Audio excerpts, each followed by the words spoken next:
A sensationally, dare I say, a majestically, wondrously good evening to all of you. And by all of you, I mean both of you who are joining us this evening for yet another episode of Two Full Tossers, which refers to the hosts as opposed to the audience, spread-eagled across the global cricketing planet in anticipation of yet another in-depth, detailed, technical, and quite specific analysis of the world of cricket between myself, Dan Nicholl, the former vice-captain of the Mashonaland Country District's under-15B team, a much underrated team, I always felt, in the annals of age group provincial rural Zimbabwean cricket, and somebody whose period at Westerford I felt was never fully explored in terms of the greatness of his cricket ability or lack thereof. Alan Committie, a very good evening on behalf of myself. It is a delight and a pleasure to be here, and not only explored my days at Westford, not recognised, I want to say, because in the 4 first-team games that I played, and yes, Nicholl, you heard me correctly, 4 first-team games, I wasn't out, not once, and tallied, if I'm correct, 23 runs, which is an extraordinary achievement.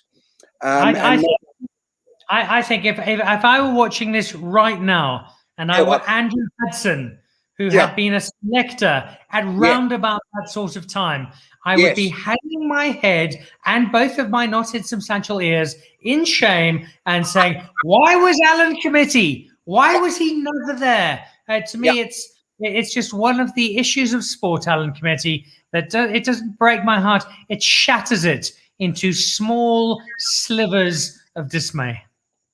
Well, you couldn't have put it better, and I know you've written that down, so it's now written down as best as it could.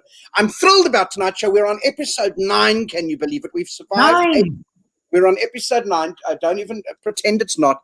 And I think we've got a great guest tonight. We've got lots to talk about. And then the big news, I think you'll be dancing extracts from Lord of the Dance later.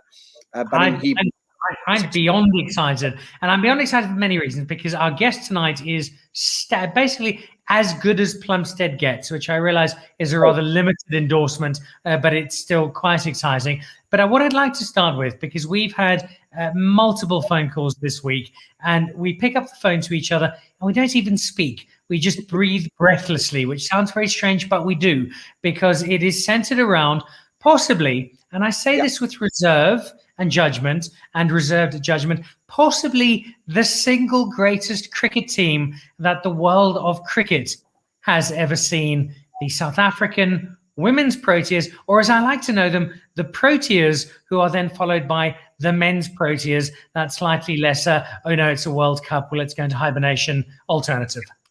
Well, this was the joy. Last week we spoke very briefly about how I haven't actually seen them in action. I've only seen highlights. And I watched the game yesterday, and I got to tell you, there is something unbelievably rare about watching a Proteas cricket side and not having a moment's anxiety of feeling any choking, no coughing, no just imminent despair that's going. None of that happened. Just watching a game and going, oh, this will end well, and it did.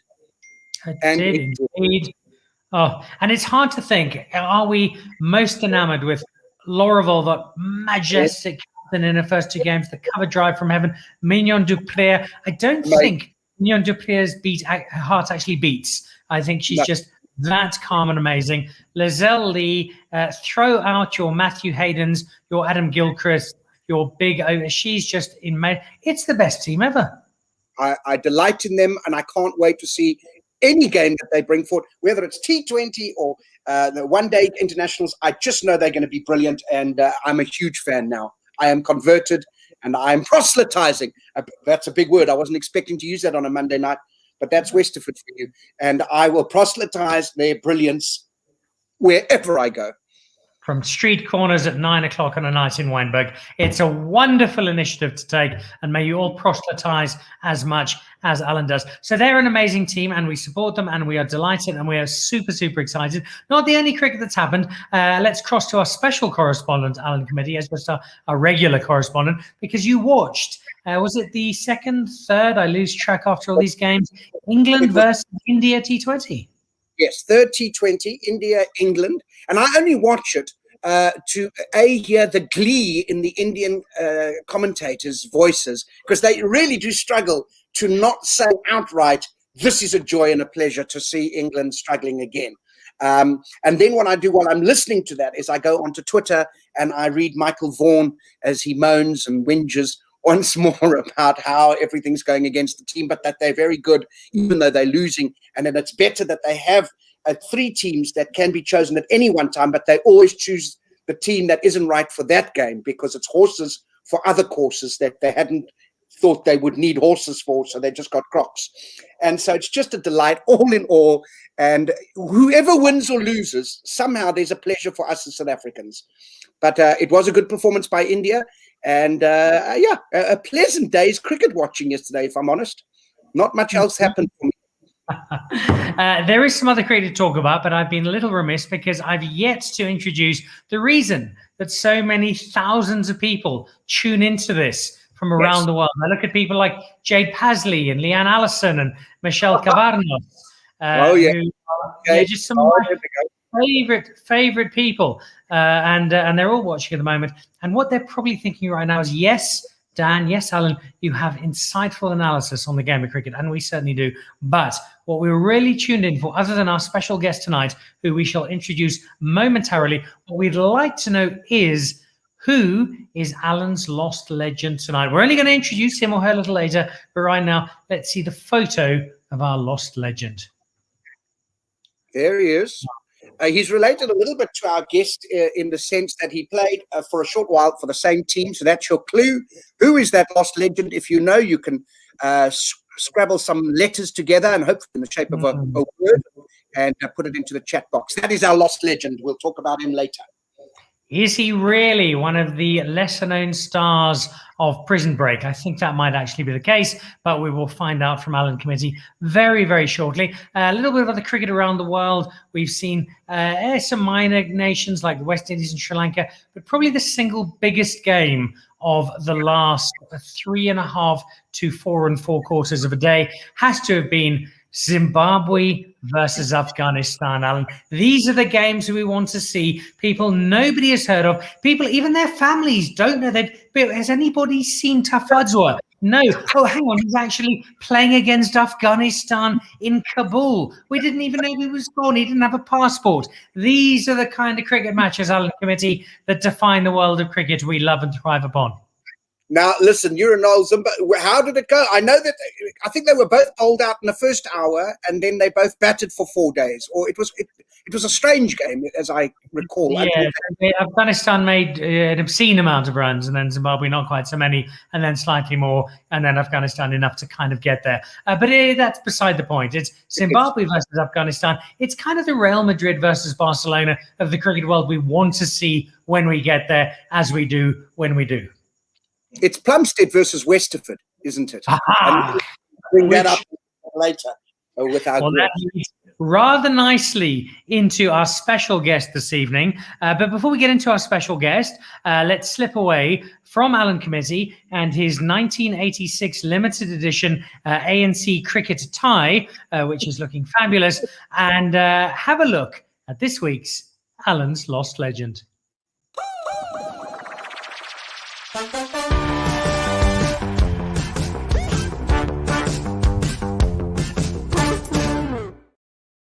So this week's lost legend, and by the way, he's no Lee Barnard, but he certainly was a vital addition for a number of seasons at Western Province, also for Boerland.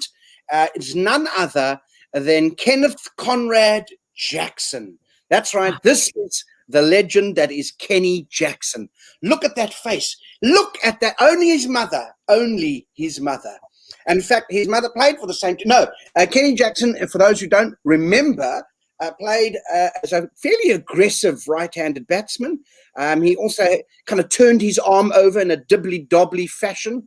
Quite aggressive, as I recall, in my cricket watching days at Newlands, old Kenny Jackson. And, of course, people might not know this, but he's actually the stepbrother to Jonathan Trott. So that's quite interesting. I've lost you, Dan Nicholl. Where are you, my friend? I'll tell you this. There's a lovely picture. Look at Kenny Jackson in full flight. My goodness. It seems to me a park somewhere in Rondebosch East, I would think, with an orange ball. And you can, if we can go back to that photo, Yes, the other reason which he's known, many people, was doing the stunt double work for the spy movie, Austin Powers, and the junior apprentice thereof. You can see just some size compared to the wickets. Beautiful. All right, well, look, Kenny Jackson. Shout out to you, sir. Kenny Jackson. So there we go. He is our lost legend. Nobody got it right, which is desperately disappointing. But it's really not surprising because not many people do remember who he is. But Michel Cavarnos, he's a cricket player. So Michel, you do win tonight's prize, which is dinner with Kenny Jackson, if we can find him and make him available for a dinner with you. So he did play. You led in quite nicely. It was an appropriate segue with our special guest tonight. And I think, Alan Committie, if we look at some of the greatest cricketers the world has ever seen, this man was unique. He was exciting. He was phenomenal. And I think most strikingly, he was from Plumstead and made a name for himself, which is most unusual. So to thunderous applause from around the internet, please welcome our very special guest tonight on Two Full Tossers. It is Paul Adams. Paul Adams! Yes! Good evening, all. All right, Paul Adams in load shedding, judging by... Where are you, Cogs? Where are you, Paul Adams? I'm in a hotel room in Kimberley. Well, what have you done wrong in your life to deserve that? But yeah, sure. No, we're out here in Kimberley playing probably our first competitive game of cricket. It's been the longest pre-season waiting for us. So we're in one of those biosecure bubbles, and it all starts tomorrow here in Kimberley for us. I saw a photo. In fact, Alan Committie shared it with me on TikTok, which is the kind of social media platform that us youngsters use. You probably haven't heard of it, Paul. He sent it to me. When you arrived in Kimberley, you were actually clean shaven. No, when you drink the water, your beard's just growing. Become a caveman. If you get water. Is that life now? Are you Paul Adams, the coach? Yeah, that's me. Lots more grey hair. But still turn the arm over now and again, just to show the boys that I still got it. But and then I have to recover. It takes about a week to recover after the spell. But yeah, I'm the coach now, and been for the last 11, 12 years been coaching. Okay, it's an absolute honor and delight to have you on the show for many, many, many reasons. But the most important one is forensic, to get down to the detail that surrounds the myth, that is the legend, that is the greatness of Paul Adams. And it starts with the bowling action. And I see somebody, I think it was Llewellyn Benjamin from our Welsh fan club, sending through a message. How do you get the nickname Gogs? And did your bowling action come naturally? Now, there's been a suggestion that the bowling action was inspired by the removal of hubcaps from moving cars. I think I would never support that kind of suggestion, as likely as it sounds to somebody like Plumstead. How did the bowling action actually come to be? Well, I just picked up the ball and that's how it came. I grew up in Grassy Park, and first club that I joined was Crusaders Cricket Club, and the coaches, they tried to change me. They said, hey, you bowl with your head down and all of those things. But for me, it just felt natural. It was just, I actually just thought I was perfect. I thought I was like the guys bowling on TV and all my mates next to me. Until when I was about 16, 15 years old, and my brother managed to get his hand on a camcorder. He came one day down to the cricket field and he put me on video. There was, back in the day, there was no cell phones with videos. Actually, no cell phones. It was the old school telephones that you could still find people at home. You can't find them in the road anyway and phone them. But so he recorded me, and that evening I was so excited. Hey, I want to see myself bowl. put it on the telly, and I went, whoa, no wonder the batsmen are all confused. That's fantastic. Was it not you looking down because there's nothing to look at in Plumstead, and you just thought, well, what's the point of looking? There's nothing to look at. I might as well just concentrate on the bowling. Yeah, no, it just came to me, with the head down and things. And over years, I had to manage to do different things with my grip. Shane Warne came onto the scene, and he turned the ball away, and I figured out with a tennis ball in the yard that my stock grip was with 2 fingers. Move this way. I held the ball like that with 2 fingers, and actually today there's a few cricketers that actually have adopted the 2-finger grip to bowl their googlies in there, and it's just something that has come through uniquely. And I think a lot of cricketers or good cricketers around the world have come with playing with tennis ball, doing something different. I remember Saklem Mustak used to talk about playing with a table tennis ball on the roof and how you could get the deucer going and all of those things. So it's one where you encourage young players just to express their talents and then harness it and try and get accurate and then bowl from there. Don't ask me to bowl the MCC manual style bowling. It doesn't work. But I think what you're effectively saying is that Shane Warne would have been nothing without you. I think that's the point you're making. That is exactly No. No, he's a legend.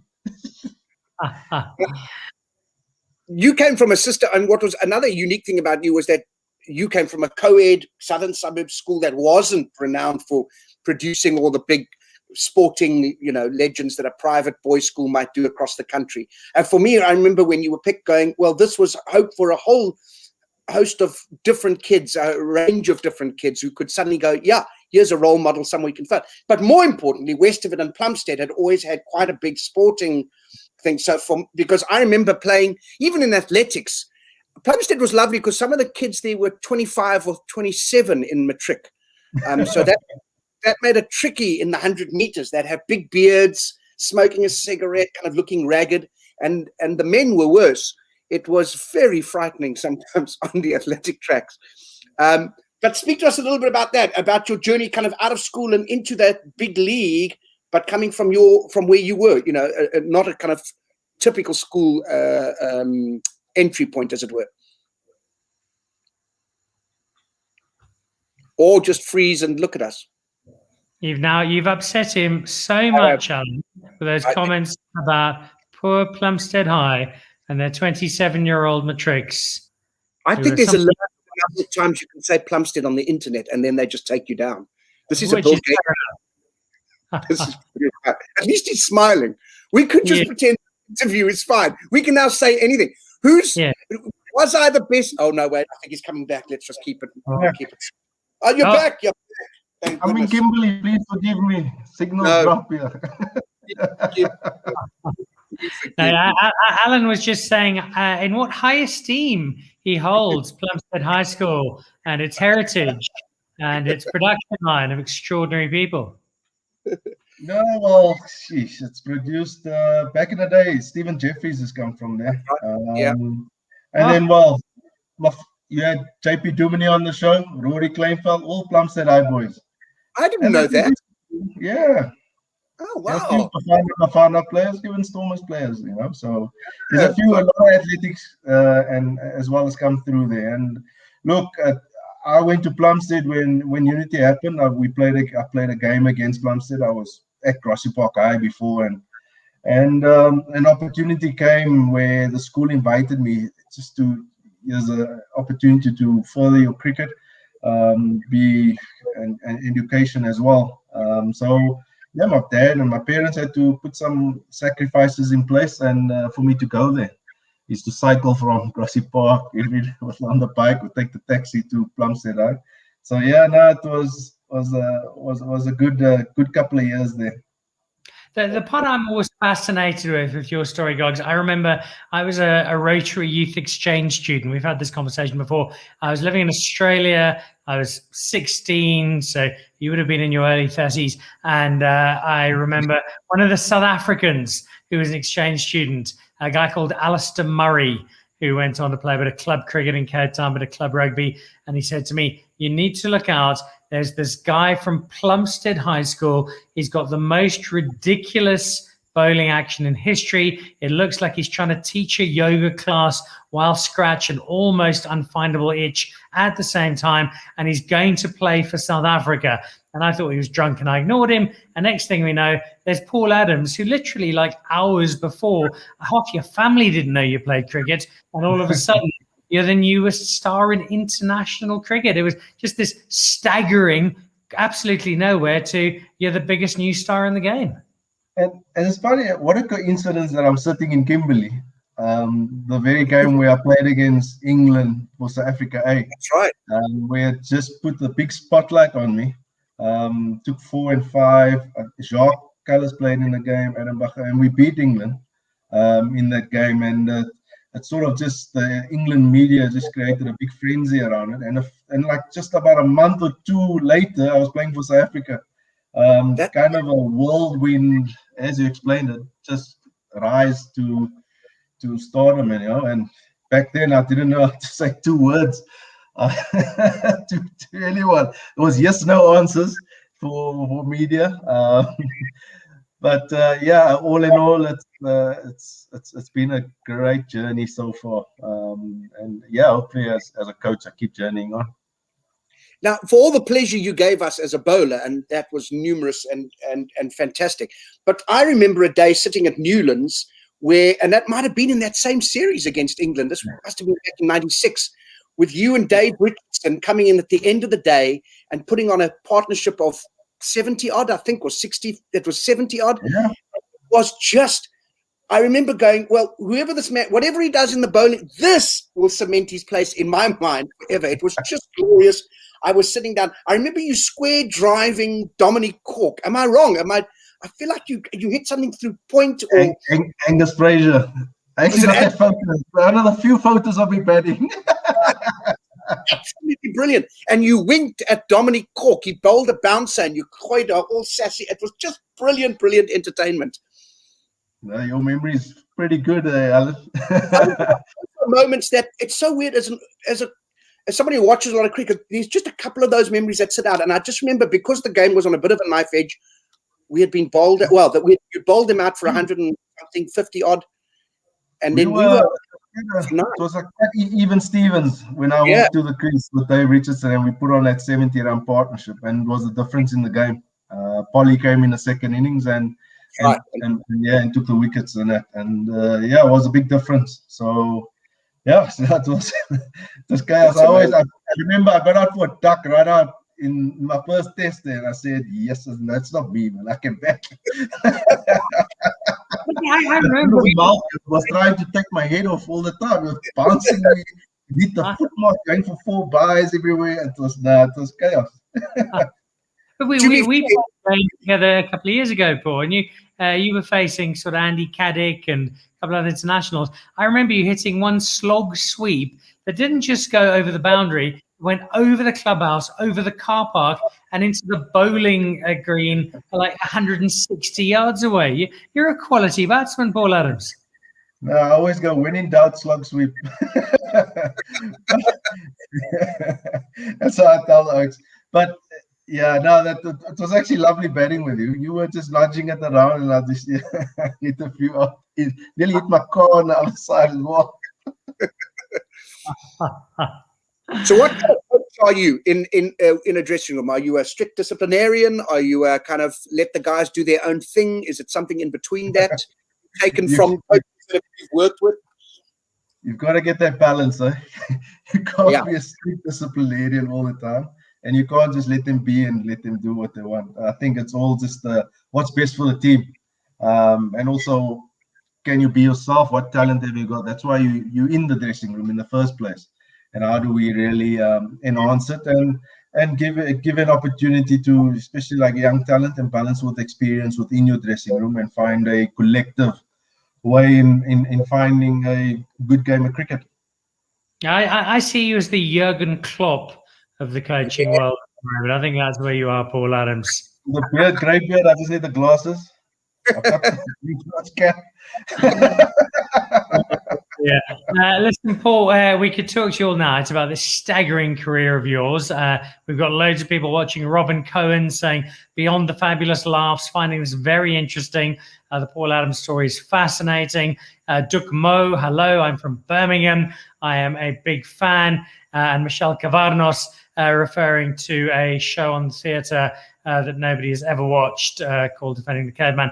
So we'll leave it aside. I know that Alan Committie's got a very special guest to join us. So Alan, I'll let you slip off. And while Alan does that, as you know, and you mentioned it earlier, we've got a quiz that we have for our guests each week, Paul Adams.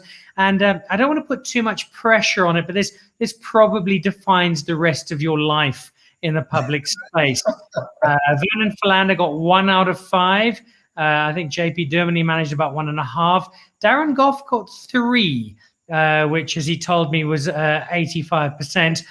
So we'll throw out the questions, and what we do is we tailor them quite specifically. So you are Paul Adams, the most famous Adams of all time, but we thought we'd take inspiration from that. And so we've got 5 people, Gogs, for you to identify. Are you ready for the big 2 full tossers quiz? Are they linked to Adams or my first name? Well, they may well be, but I'll let you try and work that out. Okay. I'll have a go. All right, question number 1. So here we go. It's all photos. Can you identify this particular Adams? Tony Adams. Tony Adams, the Arsenal defender. Great. Yeah. You're 1 for 1. That's almost as good as we've ever had on this show. I'd actually now just cut your Wi-Fi and leave and then go head held high. Okay, 1 for 1. Let's go. Question number 2. Who is this member of the Adams family? Sure. Who's that, bro? Got a nice side path and a nice fade. Great side path. Maybe a little heavy on the hair gel, a little light on the Botox. Any other clues? Well, I think you probably know what his surname is. Yeah. Okay, let's go. I think you can get John this Adams. one. Let's go, John Adams. John Adams? No, I'm afraid not. He was somebody from the summer of '69. That's Mr. Brian Adams, Paul Adams. Brian Adams, looking like that.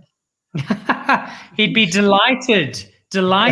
Yeah, your assessment. In fact, Llewellyn Benjamin, our resident Welshman, does say Brian Adams, so he got that right. All right, you're 1 from 2, not too bad. Let's go question number 3. Let's see who this member could be.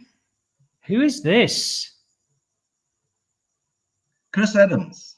Chris Adams, well done. Have you ever played with him? Have you met him? Do you know him? Yeah, I played against him, a few times when he back in the day. Keep going. All right, you're 2 from 3. That's staggeringly good. A for a cricketer and B for someone from Plumstead. So you did tremendously well. Let's go to question number 4. Who could this be, Paul Adams? Is that Amy Adams?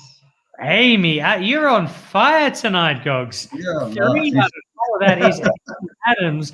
That puts you tie with Darren Goff for the record on 2 full tossers. You've now got the chance to cement yourself in history. Forget Steve Waugh being your bunny. Forget scoring runs against England. This could be your big claim to fame. Question number 5 for a 2 full tossers world record, Paul Adams. Who is this? Robin Adams. Robin Adams, the South African news anchor. Feel good mixes with Robin Adams. He seems to be working for a different station or channel every week. I had no idea where he is. He used to be a bus driver in Atlantis. But Paul Adams, 4 out of 5. Do you genuinely feel this is the greatest moment of your career? How did I miss Brian Adams, though? Could have got a 5 out of 5. Oh, dude. 4 out of 5. And I thought your quizzes were going to be proper testing me here. But I think Adams, I know all the Adamses. All the Adamses are related, you know that thing. Yeah, I think it's basically that your preceding guests have just lowered the tone quite dramatically. We're almost done. We'll be saying goodbye to you reluctantly in a moment and letting you get back to listening to the radio because I don't have TV. But before we let you say goodbye, we've got an enormously special guest, and I know you're going to be very moved by spending some time in his presence. He is the Senior Deputy Life Vice President of the Griqualand North Umpires and Scorers Association. Paul Adams, in a moment that I think will change your life going forward. It gives me great pleasure to allow you to spend some time in an audience with a very special guy called Johan.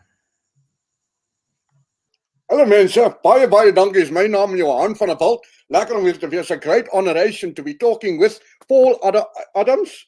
Paul Adams is an incredible bowler, né? En 'n uitstekende kolwer. Nie 'n uitstekende, maar hy het gekolf. He did on occasion bat. He turned up. And that's what's important. But Mr. Adams, dit is wonderlik om jou te... I want to say to see you, but you bloody can't see nothing. Bliksem, that's so... It's dark there, man. Paul, what's going on? Oh, pragtig. Look at him. Kan jy my sien? No, sien ek vir jou. Nou. He's coming down the side. It's like it's falling out of your hair, man. It's beautiful. Lovely. Look, kyk, is 'n groot eer. I wanted to say I've been watching you. I don't know much about cricket, but when I used to watch the things, it was wonderful. The nice thing about you is you played short everything, didn't you? Short leg, short third man, short bloody mid-wicket, short bowling. You were just short. That must have been so tricky for the captains to place you around the field. I could imagine you auditioning for Lord of the Rings and turning you down because you're too small for a hobbit. Anyway, the point is, this lekker om hier te wees. Thank you so much. Tell me about this bowling style, because I imagine where it came from was actually getting out of a jersey. Is that something that you... What a Maybe a straight jacket. You know the straight jacket they had in the straight. Did you ever watch Richard McGlashan? Yeah, remember he had to come that way. Yeah. So maybe you did it backwards, reverse cycle in stereo. I don't know. It's beautiful. Yeah, I used to try and mimic all those bowlers. You know, try and get all that. And that's maybe where all the contortion and all those things came from. The thing with you is you didn't know where the ball was going to come out of. I mean, I don't think even you knew. So that was exciting. All right, I've got some 10 questions here. These are quick answers. Now, you don't think, okay? This is going to be easy for you. You're from Plumstead. You don't think at all. You just answer the question and dan gaan ons dan beweeg ons verspan. Okay, here we go. Quick fires. For you, a flipper or a big leg break? Big leg break. Bob Woolmer or Gary Kirsten? Bob Woolmer. Oh boy. Fanta grape or Fanta orange? Fanta orange. Liverpool of Man United? None. No, Bliksem, jy moet antwoord. You got to choose. Liverpool. Yeah, it's a terrible answer. Okay, this one. Dave Rundle of Clive Eckstein? Dave Rundle. He was my roommate. He was your drink. That Dave Rundle, Bliksem. A Chevy Spark of a Kia Picanto? Kia Picanto. Don't be rude to me. Okay, a Big Mac. Just foreign. Sounds foreign.